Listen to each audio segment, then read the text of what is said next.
allons nous borner à vous donner certaines indications. Première indication, c'est la procédure que nous avons suivie pour la compilation des résultats à partir desquels nous livrons ces grandes tendances. La procédure de compilation des résultats a été faite en 6 étapes. Première étape, c'est la réception des cantines en provenance des arrondissements et contenant les documents électoraux. Cette procédure consiste à récupérer et à classer, suivant un ordre logique, toutes les cantines en veillant à l'exhaustivité. Deuxième étape, c'est le dépouillement des procès-verbaux. Cette étape a consisté à vérifier si les suffrages obtenus par parti ou alliance de partis est reporté avec exactitude par les agents électoraux. Troisième étape, la saisie des suffrages.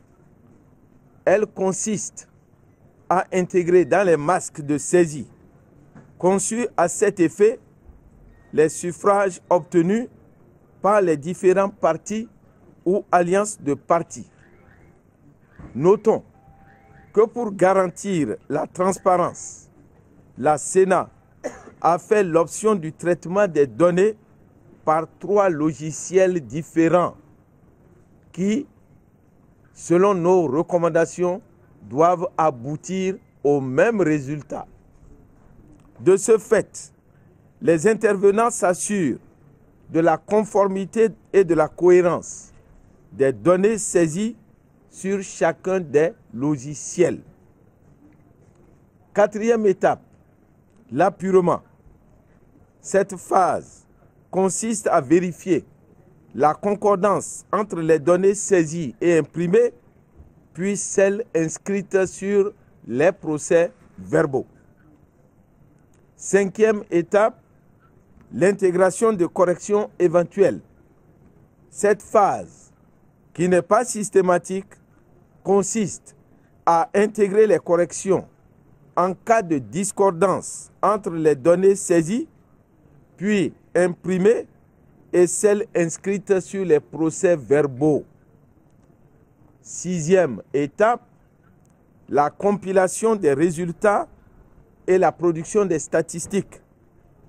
C'est la phase finale du processus qui consiste en un traitement automatique lancé via les 3 logiciels pour produire les résultats obtenus par parti ou alliance de partis et diverses autres statistiques.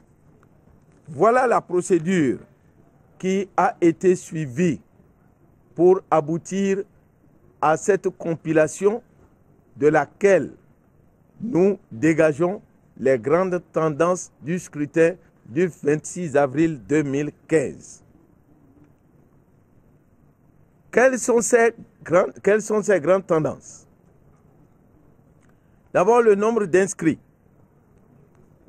Nous avons 4 470 591 inscrits sur la liste électorale. Nombre de votants, 2 947 020 votants.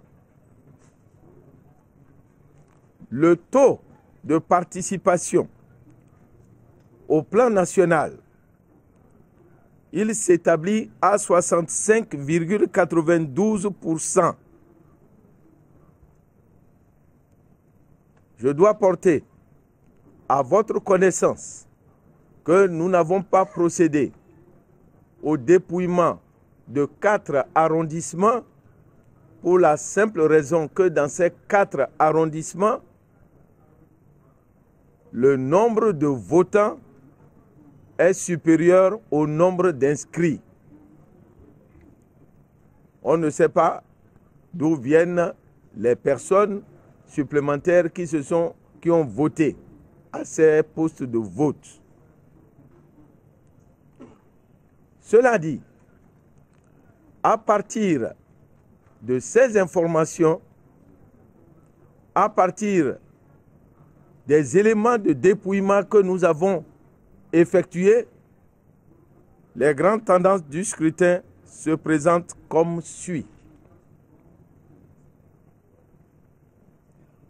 En fonction de l'ordre d'enregistrement des partis,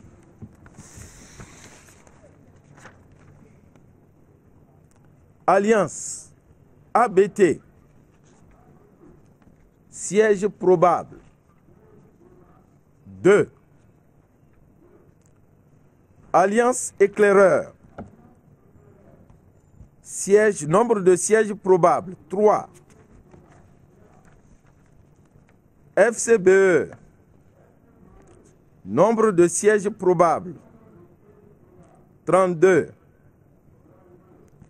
PRD, nombre de sièges probables 10.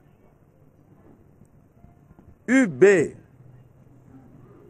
nombre de sièges probables 2. AND,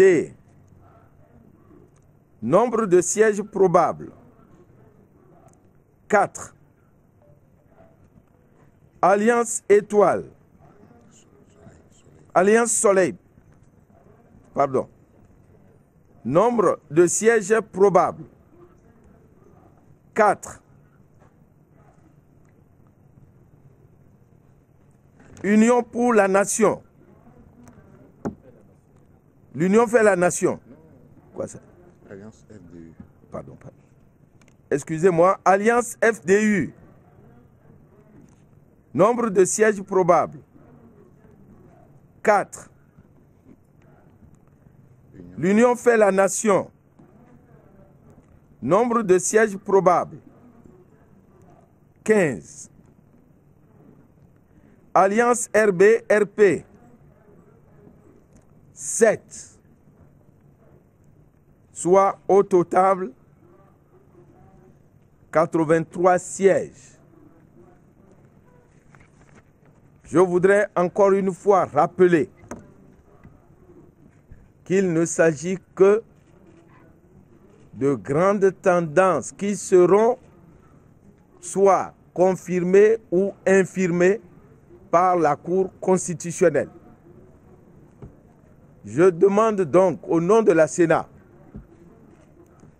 à tous les partis politiques, aux alliances de partis politiques,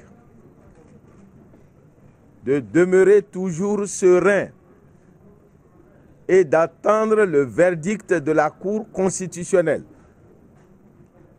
à l'issue duquel ils pourront former des recours. Je vous remercie.